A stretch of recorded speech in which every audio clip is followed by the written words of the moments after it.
And that was what's happening at the State Capture Commission. We go to some breaking news now on the news that Zambia's founding president, Dr. Kenneth Kaunda, as you know, that he has passed on now. The Secretary to the Cabinet of Zambia has released a press statement which reads that it is with deep regret and sorrow that His Excellency Dr. Edgar Chagwa Lungu, President of the Republic of Zambia, announces to the nation that the international community the passing of our beloved founding father, icon and global statesman, His Excellency Dr. Kenneth Kaunda. Of course, the statement then goes on to speak that His Excellency the President has declared 21 days of national mourning in honor of the late statesman. Issac Nkama is Director, Facilitation Africa, founding member of the African Futures Council and a close associate of Dr. Kenneth Kaunda. He joins us now to speak about this. A very good evening to you, and thank you so much for speaking to us. I know for the past couple of weeks and months even, you've been watching Dr. Kaunda's health closely, at some point even sharing with us the state of his health. So when did you know that the time has come? Well, good evening to you, SABC, and to your viewers on this very sad day. I knew that the time had come, and I was very deeply traumatized at that particular stage when I received a call saying that he had taken a turn for the worse. I got a call from the family. The son called me just to prepare me, and he was kind enough to inform me that he was telling me in advance that anything could happen. So he was still alive at that particular stage. And I kept that information to myself because it was just between myself and the family. But that is when I knew that things are not looking good. And that was early this afternoon before the news actually. I mean, we will touch on a few things. You have been going back and forth to Zambia to see him, but you've been by his side quite a lot at very important moments, including his last meeting with former President Nelson Mandela in Qunu. Yes, it was a very profound meeting between the two of them, and we also took photos of the two of them, and that was the last meeting of these two great leaders alive. There was something very profound about that last meeting of Presidents Kaunda and Mandela, in that it was a breakfast meeting. Gracia Machel was also there at the breakfast table, and they spoke about quite a number of things on the continent. I had been in many meetings between the two of them, as I have with many other meetings that Dr. Kaunda had the privilege to have. And in this particular meeting, they spoke about a lot of things on the continent, and they spoke about a lot of developments. But what struck me, as we were leaving, it was very difficult for me to get President Kaunda in the car for us to leave, because he did not want to part. And when I looked at President Mandela, he too did not want his brother to leave. And when we were in the car leaving President Mandela's house on our way to the aeroplane to fly back to Johannesburg, something in me told me that what I saw was probably the last meeting between the two great men. And indeed it was, because the next meeting that Dr. Kaunda had with President Mandela was when I was taking him to his home in Houghton to pay condolences after President Mandela had passed away. I want that was before. I want to talk about also another watershed moment, talks with other leaders, talks on Zimbabwe, on the white train between Ian Smith and John Vorster and Dr. Kaunda. You have an archive of some of these materials and the talks, the discussions. Share with us, please. Yes, the white train was a train that, not the blue train, the white train was a train that was used by senior ranking government officials in the previous government in South Africa. And on this particular occasion in 1974, there were talks that were held in no man's land at Victoria Falls, and the train was positioned between Zambia and Zimbabwe and then Rhodesia. And participating in that meeting were President Kaunda, Ian Smith, and John Vorster. And so in 1994, on the 20th anniversary of those talks of 1974, where they were trying to find some solutions to the then Rhodesian crisis, we had a 20th anniversary of that particular momentous meeting on the white train itself. So it was removed from the museum, and we had a 4 or 5 hour lunch on it. And President Kaunda sat exactly where he sat. It was still exactly as it was.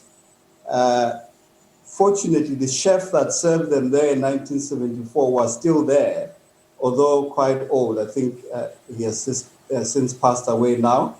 The only things that we could not locate were the exact cutlery that they had used, but everything else was exactly the same. And it was really a happy moment for President Kaunda, because he remembered what was taking place on that particular train. And the visuals we see now of you leading Dr. Kaunda up the stairs where he's running there, he was very lively, still at a late stage of his life. But there are moments that you say marked his life, including the passing of his son. Share with us a little bit more about that. Well, when his son, Wezi, a very dynamic person in his own right, when he passed away, President Kaunda was in London for a meeting, and I was here in Johannesburg, and he got to hear about the passing in London. So he had to pass through Johannesburg on his way to Lusaka, and he found me waiting naturally, as I always did, in the VIP lounge of the OR Tambo International Airport. And when I got to the lounge there, I found President Mbeki was there, Cheryl Carolus, former Secretary General of the ANC, and also the late Billy Modise, who was Chief of Protocol. And so the four of us spent some time with President Kaunda there, and we walked him to the plane. I joined a few days later. But he was amazingly strong on that particular day, because as soon as he emerged from the plane, I hugged him, obviously in a lot of pain. And all he said to me was, the Lord's will has taken place. And that is all we discussed. But I knew that he was deeply hurting inside, because the very nature of his character is when things hurt him deeply, he doesn't speak much. He didn't speak much. The other loss that really hurt him was that of President Oliver Tambo. He and President Tambo were, as you know, extremely close. And for many years after President Tambo died, whenever President Kaunda landed in Johannesburg, before we went to any of our engagements or meetings that we had in terms of the schedule, he would always want to pass through Oliver Tambo's gravesite, which fortunately is not far from the airport. And so it became a ritual. So I would fetch him, and we'd get into the car, and the security people would escort us to the graveside of Oliver Tambo. And at one stage, I sat down with him and I said, Your Excellency, you know, you're continuing to go to President Tambo's graveside is not doing you much good. You are not able to heal. That was your brother. You were extremely close. But I want to suggest that from now on, for your own sake, you please stop going there, because I can see the hurt and the damage that it is causing to you. And that is how he stopped going to President Tambo's tombstone as a ritual. Let's talk about him as a person, his habits, his strictness, as you've called it. I know you spent quite a lot of time with him. So just share with us, especially the fact that he would say that personal wealth didn't mean much to him. He was a very disciplined person.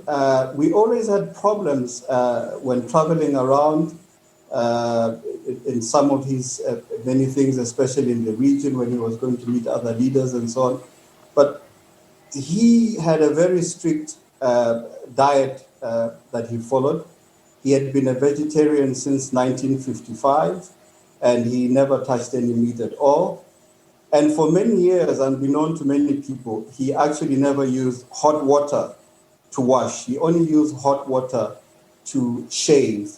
And the reason why he never used hot water to wash was because he said, as a leader, he needed to remind himself on a daily basis that there was still a lot of work to be done for the continent and for his people.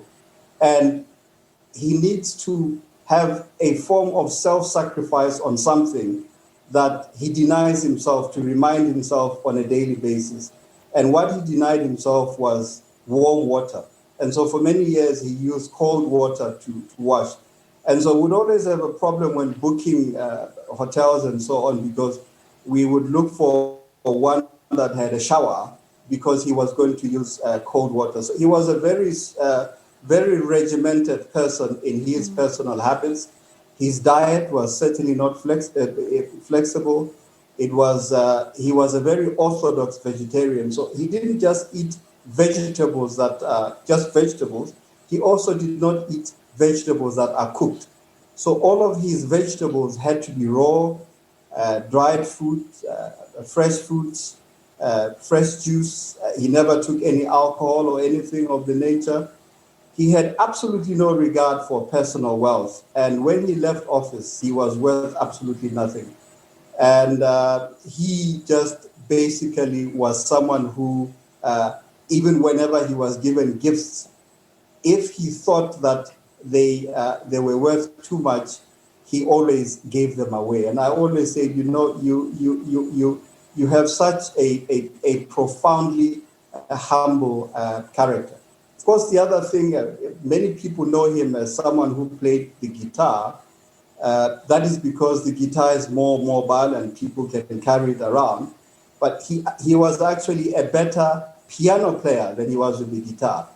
And but people did not know that he played the piano because obviously the piano does not move around. And the visuals that you were showing there on SABC, I think I saw them earlier on. That was the ANC 100. We had gone to Bloemfontein and we spent 4 nights there for the ANC 100. Yes. The stick I'm holding there in the visual is his stick because we had agreed before he goes on stage. He had told me that he wants to run up to stage, and I said, well, then I need to hold the stick in case you trip over it. But that night when we were going to bed, when I was putting him to bed before going to my own room, which was next to his, he spoke in very glowing terms about what had just happened that day, because we had just come from the official dinner for the 100. And he says, you know, the whole of Africa is one. The whole of Africa is completely united. But he was also always very clear that when he spoke about Africa, he spoke about Africans of all religions, Africans of all races, Africans of all creed. And it is that unifying factor of him as an individual, his love for his fellow human beings, regardless of their race or religion, that really made him such a rare breed. And we've been talking about that philosophy of African humanism that he was so staunchly committed to. What were his thoughts about what was going on the continent wide, including his own country, where at some point he was stripped of his citizenship? Well, without getting too much into political issues, because I am still at this stage, as you can imagine, very emotional about, as many people are. I'm one of many millions who are emotional about his loss. But he felt that there were many things that were, going well on the continent, but he also felt that there were many things that could still improve. He was very strong on trying to improve the educational system. As you know, he was a great believer of free education. But he also spent a lot of time, many people don't know this, advising many leaders across the continent. So many leaders, younger leaders, would call him. Some would ask him to visit them, and he always rendered a lot of advice in the background because of his vast. I mean, he was one of the most experienced leaders on the continent. But he never made a fuss about any of these things. He always wanted to do a lot of these things away from the public glare. I mean, just to give you another example of the kind of humble person that he was, when the king in Lesotho, His Majesty King Letsiye, was getting married, he called me and said, look, you better make sure that President Kaunda comes. And I assured His Majesty that I will. His Majesty has a very soft spot for Dr. Kaunda. And so when we were preparing to go to His Majesty's wedding, at the last minute, Dr. Kaunda said, I must cancel the flights and so on because he wanted to drive.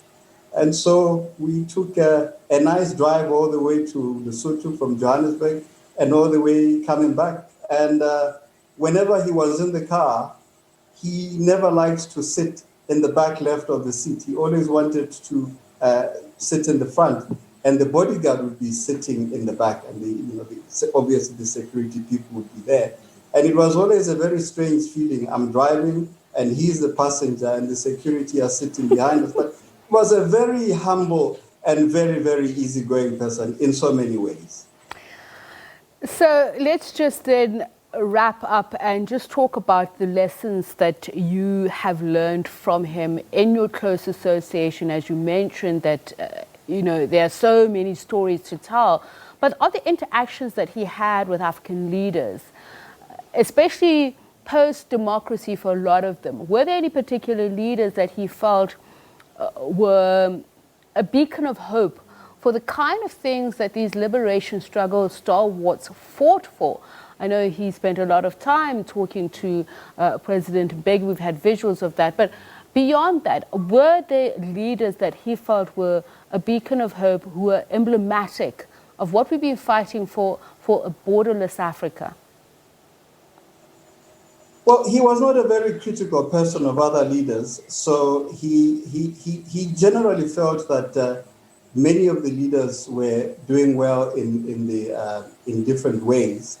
And where they were not, he always rendered them, advice. Jerry Rawlings, the late Jerry Rawlings of Ghana, who himself just passed away recently, was particularly fond of President Kaunda, and he too was fond of him. He was fond of, obviously, all of the ANC leaders because the relationship is extremely historic, and I can't think of any ANC leader that he was not fond of. He was also particularly fond of President of the late Walter Sisulu, and I had the duty of informing him when Mr. Walter Sisulu had passed away. He was actually in America, and I woke him up at about 3 o'clock in the morning. The phone rang, and someone answered the phone, and I said, "Can I please speak to His Excellency?" And they said, if you call at this time, it must be urgent. Would you like us to wake him up? I said, "Yes, please wake him up." And that was 3 o'clock in the morning where he was. And I then informed him what had happened. So he cut short his trip immediately, and we began making arrangements for him to come. Right. One funny thing that I'd like to relay, I mean, he was a very emotional person. And so for for Mr. Walter Sisulu's funeral, I keep on saying president because he had such a great stature. He was like a president, even though he never was. But for one of the speaking engagements for Mr. Walter Sisulu's funeral, when I was writing Dr. Kaunda's speech for him, the remarks that he was to make at the funeral, at one of the speaking engagements, I can't remember whether it was the funeral or the memorial, I realized that he may not be able to go through the speech without crying, without breaking down, because he was really fond of Mr. Sisulu, and he was really broken by his death, his passing. And so I did something which I informed him only years later, and we laughed about it. I wrote a speech and made sure that it was only going to last for 2 minutes, because I knew he would be able to hold on for at least 2 minutes without breaking down. But in order to cheat him, so to say, and for him not to realize that the speech was actually a very short speech, I used very large font in the typeset that I used, so that there were a lot of pages, and I never gave him the speech to read beforehand. And it's only when we were getting in the car, when we were in the car and we almost arrived, and I said, "Oh, by the way, Your Excellency, here is your speech." And he didn't have much time, and he looked at the number of pages, and there were a lot of pages in there. You know, old people like long speeches. But when he started reading, he realized it was actually very short. And years later, I told him, I said, I played a trick on you, and we actually laughed about it. It's such a pity that we have run out of time. You obviously have a large chest of archives and beautiful anecdotal stories that you can share with us about your journey with Dr. Kenneth Kaunda, much appreciated, close associate of Dr. Kaunda, Issac Nkama of Facilitation Africa. As you've heard him just recount countless stories of Dr. Kaunda's journey, talking from leaders during pre-democracy, trying to work very hard for the liberation of Zimbabwe with Ian Smith on the white train he spoke about. He also spoke about his very last meeting with Madiba in Qunu, saying that the last time the two of them met, it was a beautiful meeting between the two. They wanted, it was clear that they were,